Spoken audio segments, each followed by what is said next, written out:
Haunted Mansion. All right, so, you've read Jason Sorrell's fantastic book. You've really, it seems like by now, all the information on the Haunted Mansion that can be known would be out by now, but I'm not sure that's entirely true.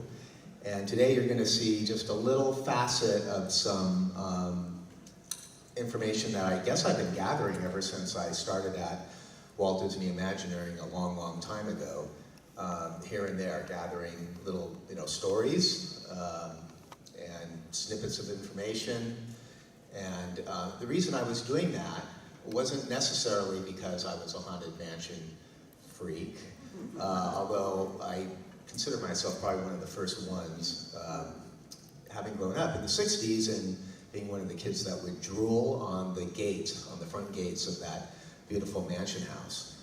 And so when I started, and then, there were all these rumors. You've heard about all the rumors that we heard about when we were growing up, about people, they opened the mansion and then they closed it. It was too scary, someone had a heart attack, someone fell in a snake pit, all of these, and those were the rumors. And they were very strong rumors. They were rumors that were persistent before the internet and before social media. So when I started at Imagineering, I was just kind of curious, like, is there any validity or any veracity to any of that? And in my, kind of quick research on that, between projects, like on my lunch break and stuff like that, it was, pretty quickly, I discovered that there was no veracity to any different versions of the Haunted Mansion. They never built, a show, opened it up, and let people in, and it was too scary and they had to rethink it. That never happened. But what caused all of those rumors to be so persistent? Sometimes there's some kernel of truth or of something that may have happened that may have caused people to misinterpret something. Okay, so fast forward years later, many, many years later, I started doing some historical work, and I thought it'd be kind of fun to assemble all the information that I've gathered over the years on the Haunted Mansion. And as a kid, I always liked the National Geographics. I forgot to do this. Wait. We're going to hear something in a second, or maybe not. No, there's supposed to be audio.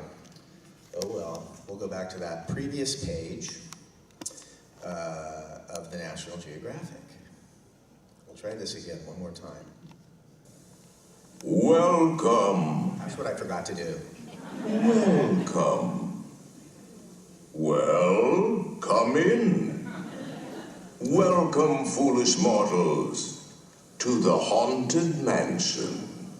All right, so I was inspired by the National Geographics, which, as a kid, you'd thumb through these fantastic magazines, and they would take you through archaeological ruins or the history of, civilizations in Egypt or Greece, and through acetate cell overlays, you would see the progression or regression of certain events or certain civilizations. And I thought it would be really cool to do something like that for Disneyland, and so that's actually something that I have planned for later on. But in the meantime, the Haunted Mansion, it seems like a perfect little thing, to do as a sampler for that archaeology series, if you will.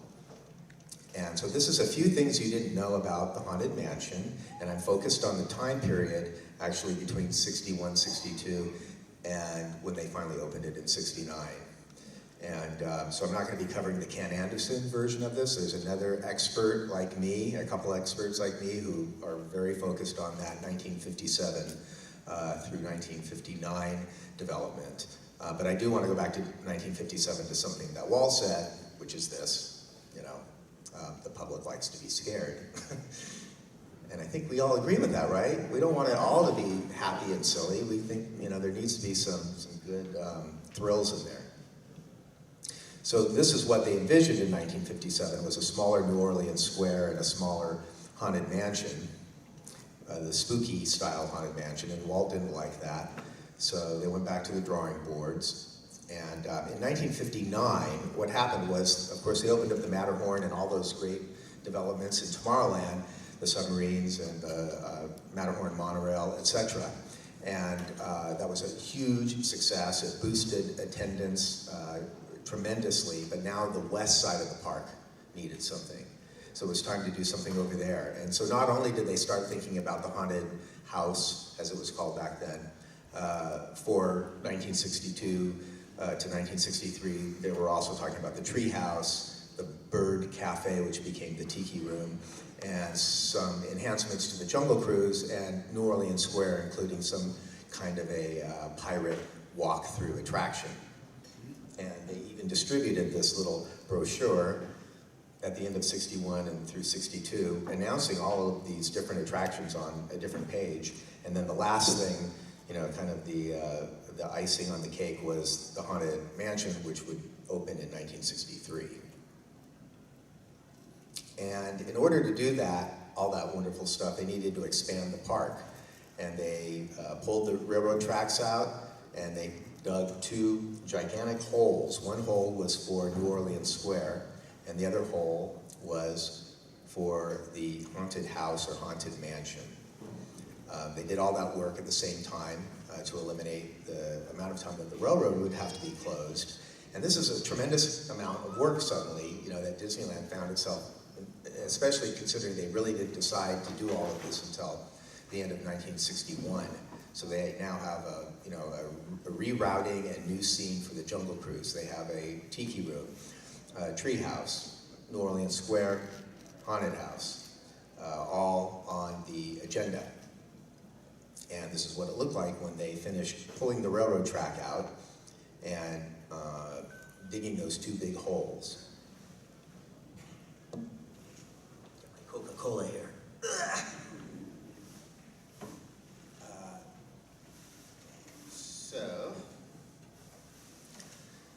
Today we're not going to talk about the pirates. That's another presentation. Today we're going to talk about the Haunted Mansion and what happened there between 62 and 69. The first thing I discovered was that, and it's kind of interesting because later online I would read all of these debates about, or talk or speculation about whether there were supposed to be two walkthroughs and two graveyards at the exits of either side of the Haunted Mansion. And I discovered, in fact, that that was the case, that it was intended to be two separate walkthroughs. First of all, it was very much intended to be a walkthrough. And they even started designing it as a walkthrough.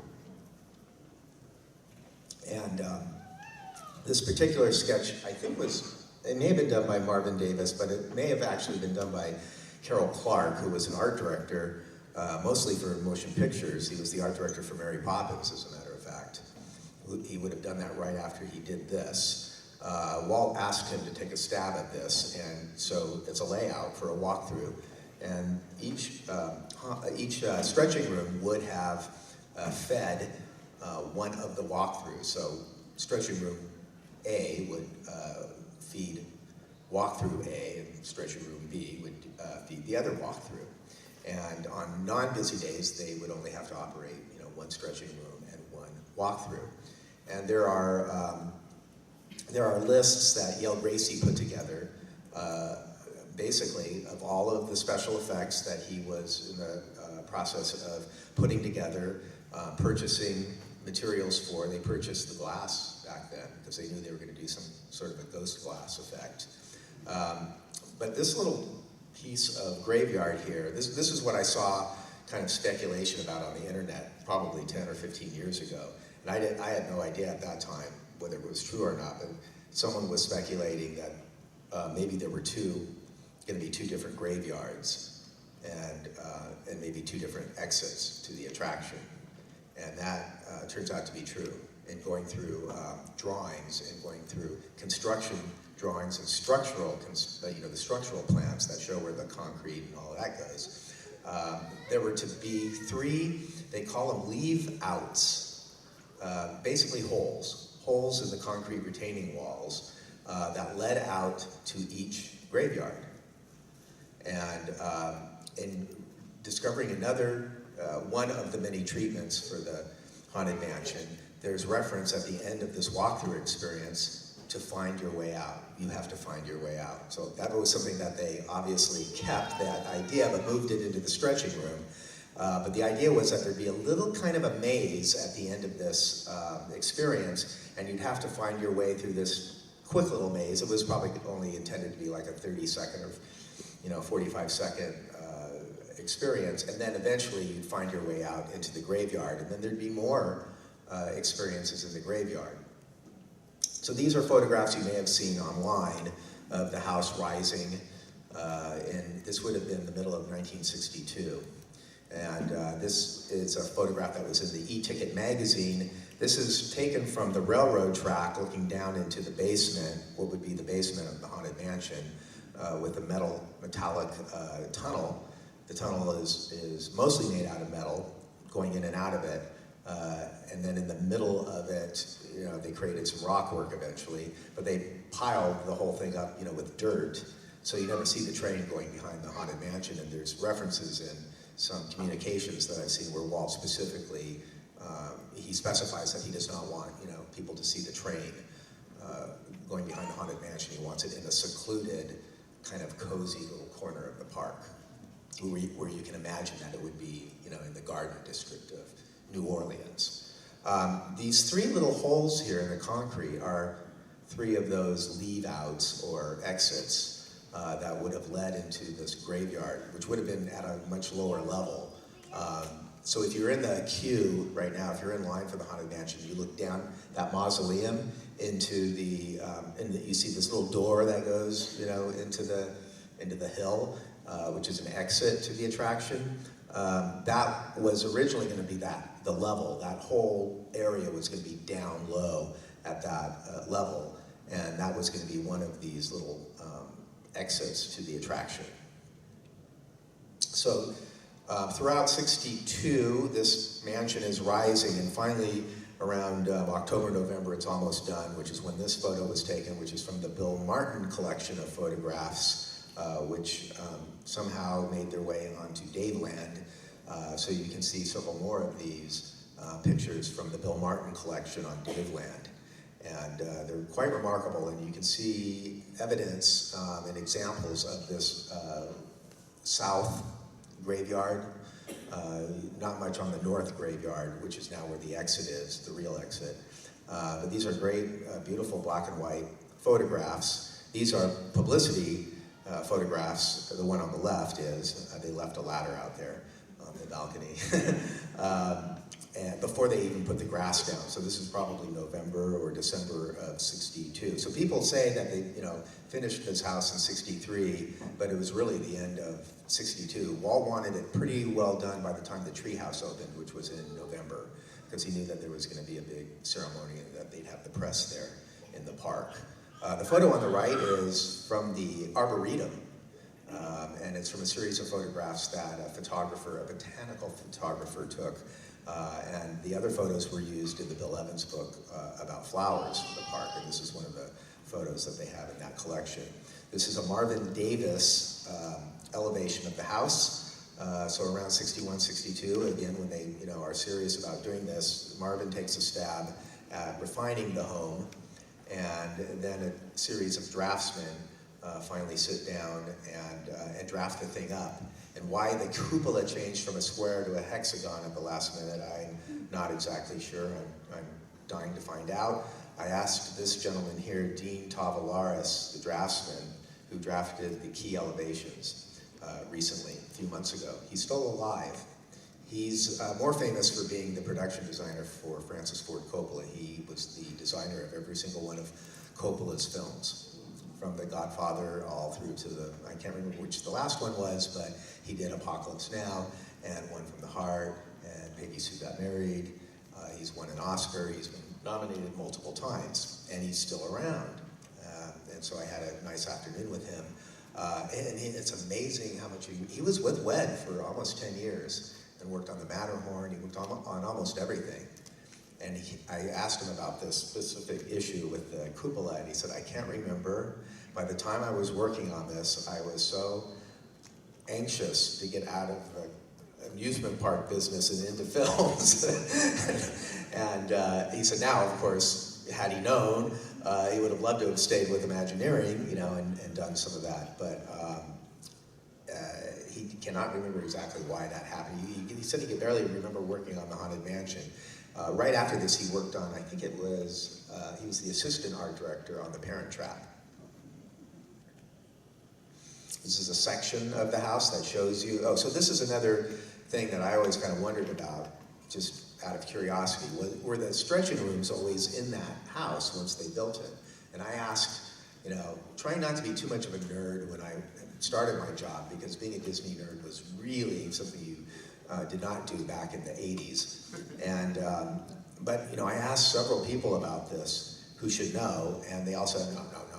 It was never anything except a house, just a house. You know, we never did anything until much later. And it's like, well, it'd be awfully hard to retrofit that elevator into that little tiny house. So in fact, it was designed, you know, all along with those two elevators in place, and the elevators were built in place with it. So along with the house were the two elevators, not finished out with the paintings and the wallpaper and the paneling, but the mechanisms were there the whole time.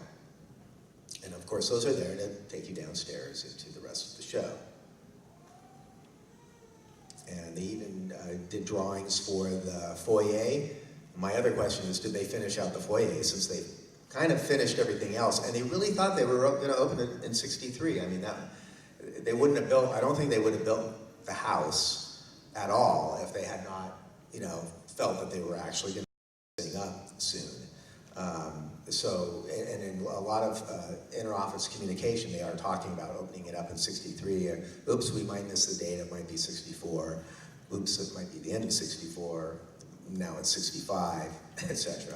And so, of course, all of that just equaled torture for us who grew up in Southern California, wondering what the heck was going on with this thing, and waiting around at the gates for this thing to open, and listening to the rumors. And sometime in '64, it might have been Walt directly asking Marty Sklar to write this little piece that you see there in the lower right-hand corner, you know, telling everyone that Walt is basically, you know, interviewing ghosts, and he's looking for people to move into this retirement home.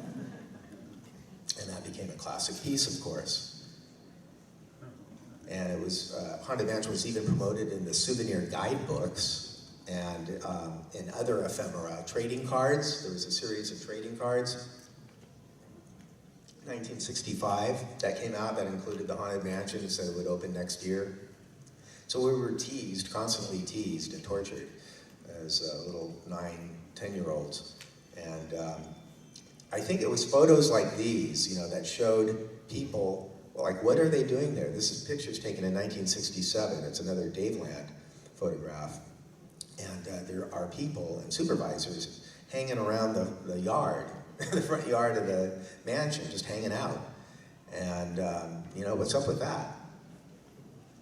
So, and other things, this is a weird, you know, I found this a little interesting piece. That's the railroad trestle. This is where the show building would one day arise. And like strange goings on, going on in and around the shell of the Haunted Mansion.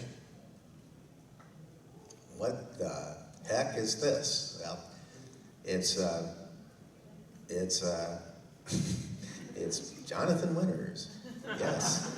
It was part of a Jonathan Winters special in 1965. And I don't know why they chose that site. I guess it looked like a war zone. World War II, or World War I little comedy sketch that they did back there. But things like that, things like all these photographs of people out there. But the other thing is they would have needed to test these stretching rooms from time to time. They're hydraulic, they need to be operated probably every several months just to operate them. But also, a friend of mine's uncle was one of the engineers for the stretching rooms, not working for Disney, but for a contractor, and he showed me some communication going on that basically said they had been testing those stretching rooms, and there was an issue with the cabling system. And also, if they operated the two stretching rooms at the same time, one going up and one going down, it torqued the house. The whole house would shake. and go through this torquing. So they had to come up with another plan and do some reinforcing in there and redo some of the cabling. And so that would mean that you'd see construction trucks go in and out of there from time to time. Probably not from the front, probably from the back, but employees can also be the source of lots of rumors, so they see workmen going in and out. They needed to do some work on the trestle, on the concrete train trestle, and the columns that support the train as it runs through that complex. So there'd be jackhammering going on around 65 and 66. And so there was work going on. They may have to test those stretching rooms with people going in and out of them, with maybe with cast members. Maybe they brought some guests in there. Maybe they brought some VIPs in there to show them off, or the board of directors, which is something, having worked at Imagineering now, we bring the board of directors through some of our construction zones and sites and give them a little preview of whatever's there to date. So, well, here's another interesting thing. In 1966, they stored the parade floats down there. In fact, when the parade went from Main Street, to the north side of, actually, I guess it went through Frontierland at that time, the floats would park there in the cavern of the Haunted Mansion.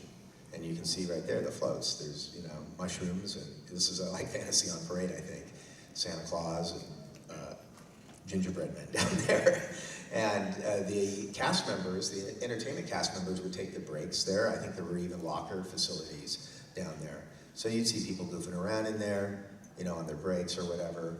And, who knows, maybe someone twisted an ankle one time and had to be taken to first aid. And that could be a source of rumor mongering.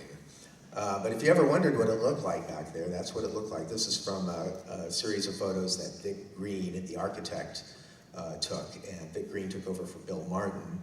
Bill Martin is the architect of record on the Haunted Mansion, although many, many people were involved with the design of that actual house. And when Bill Martin, around 1965 and 66, was moved over to the Walt Disney World project, and so Vic Green took over in 1968 when they decided finally they were going to start up the Haunted Mansion project for real. And so Vic was the architect, and they needed to go in there around the summer, I think, of 68 or the autumn of 68 to do a full reconnaissance of everything that was in there and take photographs of everything that was in there to make sure the concrete for the trestle was okay and there weren't any issues down there. And so I bet some of you have always wondered what is in that cavern. What does it look like in there? And well, I'm only going to show you one picture, and this is the picture that proves that the elevators, that the stretching rooms were in there the whole time. So that's stretching room number 2, elevator 2 in there. This picture would be taken about where the corridor of haunted portraits is right now, looking back towards the elevator. And that's one of the columns that is holding the whole upper deck in place. There's 3 of those big columns that the attraction is built around. And here are some photographs of a couple of the leave-outs, those holes, the 3 holes on each side. So the one on the left is on the north side that actually shows, this is the hole that they eventually put the exit ramp through. They used one of those holes, and they filled the other 2 holes up. But if you were to go back there, back in the mid-60s, you'd actually be able to see daylight through those things down into that big cavernous room underneath the railroad track. And you see the exit down there, the north side of the Haunted Mansion exit is how it looked in 1968. And so these are some more. Oh, so this is the thing that blows everyone's mind, is that they didn't start construction on this until February of 1969. So they do reconnaissance in 1968 down there with the photographs. And the model effort and the design effort takes place in Glendale at Wed Enterprises through the summer of 68. And it doesn't get approval from the board of directors until sometime, I think, in the autumn. And so then, they start doing structural drawings, and they don't actually break ground on this thing till January or February of 1969. which is really incredible. And the working drawings for this, the finished architecture, because they had to do the second building. Actually, let me zoom in. So this aerial photography, if you ever want a good source for aerial photographs, go to the UCSB aerial photography online library. It's amazing.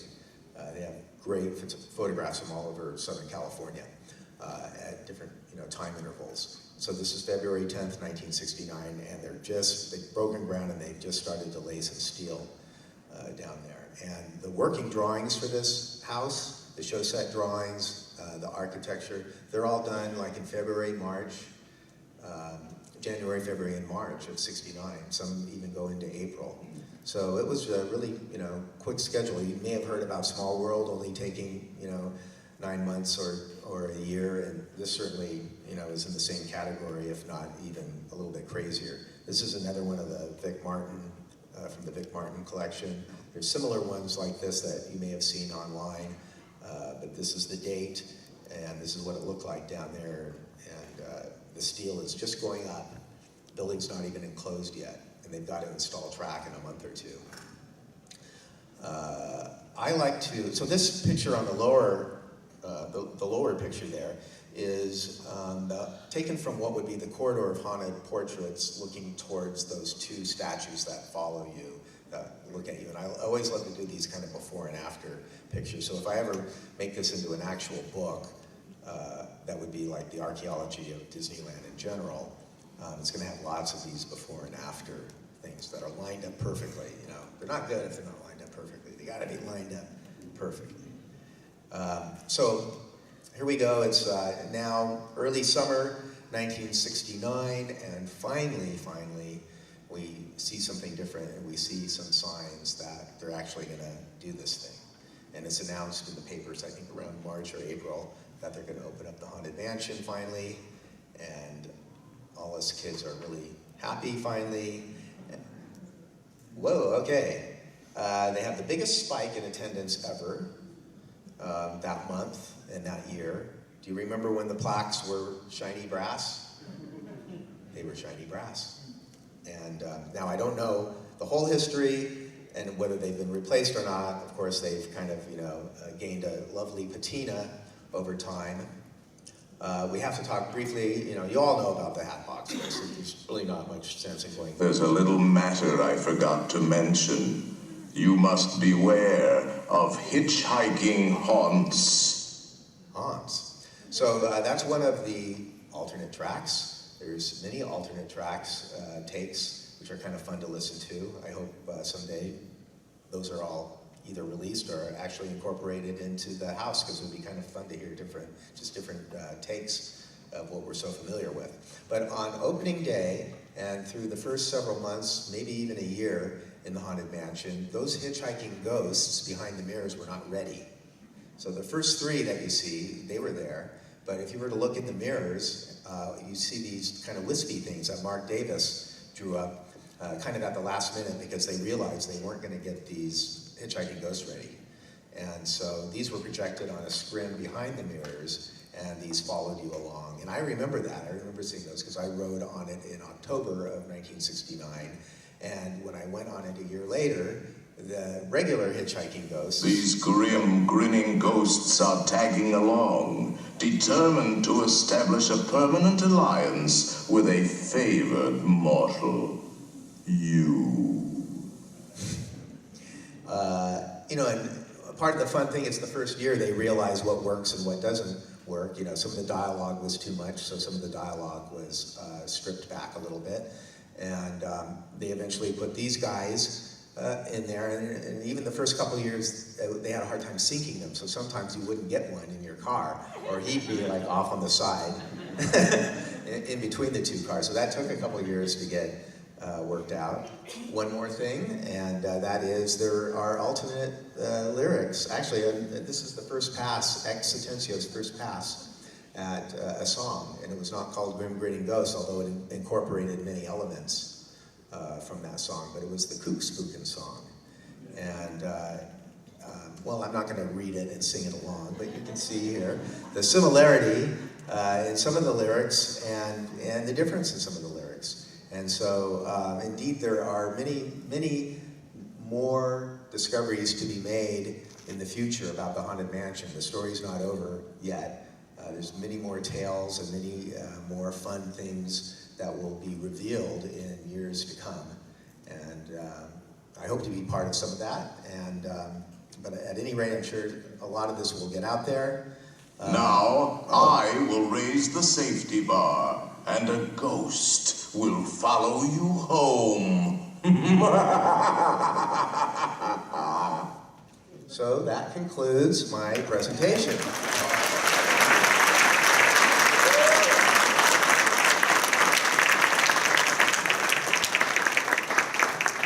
I don't know if there's time for questions. No?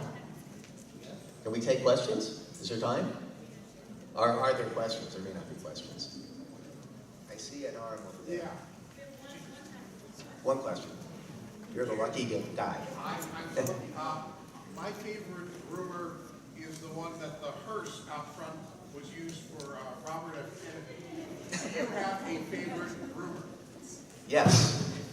That favorite rumor has some basis in reality.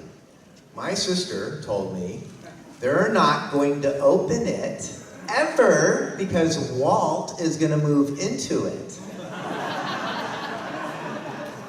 Which is obviously a mistranslation of he was going to move into that suite above Pirates of the Caribbean. And I grew up in Orange County. There were a lot of Disney executives in the hood.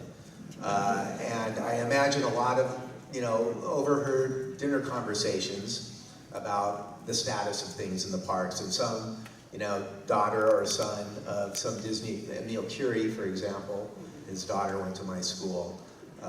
Joe Fowler, there were a bunch of these guys down there in Orange County. And so it could be, a lost in translation tale, but that was my favorite one. And the sad part about it is when Walt passed away, I was sad, but then I went, well, maybe